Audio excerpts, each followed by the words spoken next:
บางสงขาพี่น้องปันแห้งจุ่มข่าวผู้โดยหอกเข้าคาทั้งเซ็งเมื่อว่าวันที่11เดือนธันวาคมปี2026ยาม6ค่ำใน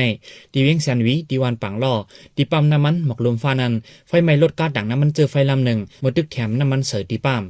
กวนเมืองเปิ้นดีข่าวลาดว่าจอมหนังหูหันจอมมีลองโลซุ้มนับเป็นเงินโหเฮงแสนก่อนในค่ะปันน้ำมันในมีในวันปังโลใน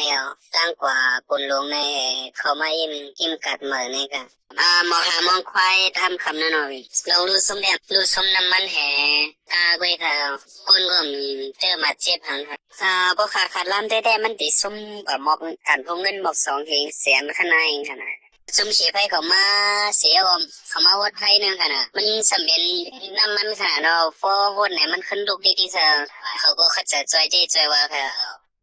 หรือนั่นกวนเมืองเปิ้นดียังลาแทงว่ารถก๊าซดังน้ำมันเจอไฟในพ้องตึกแถมน้ำมันอยู่นั่นไฟกึ่งกลางลูกไม้เลยกวนหอกะเลยฮอโลดกว่าคือตีปังไฟออกน้ำมันนั่นแลอำตันไม้ป้ามในค่ะ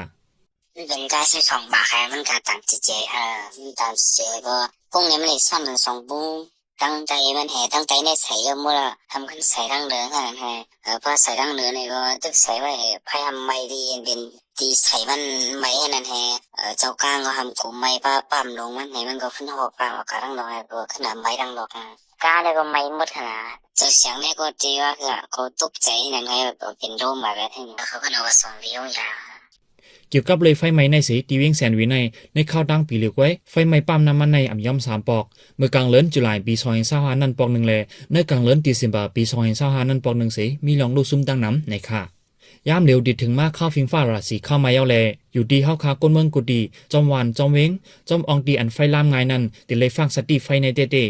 เมื่อหนังจอมหันน้ำมันเจอในห้ามหลุดเล่นยาห้ามเอาคู่ของอันจังเปลี่ยนไฟเข้าจำปั๊มขายน้ำมันเมื่อหนังจอมเฮิรนเยก่อนที่ออกเฮิรนเยถูกลีด้วยมุกพื้นมุกไฟเตียนฟราเจอในเฮิรนมีไฟฟ้าก่ออย่าลืมเตียกหมอดไฟพ้องติดรับตีนอนในเข้าคาจังดีรอดเพในค่ะปันแห้งจุ่มข่าวผู้ใดฮอกและยินจมขอบใจอย่านำอยู่ค่ะยันสู้ให้พี่น้องเฮาอยู่ลีกัดเย็นรอดเพเขียนกุลองเสกัมข้าเฮาคนคิงค่ะเหมือสูงค่ะ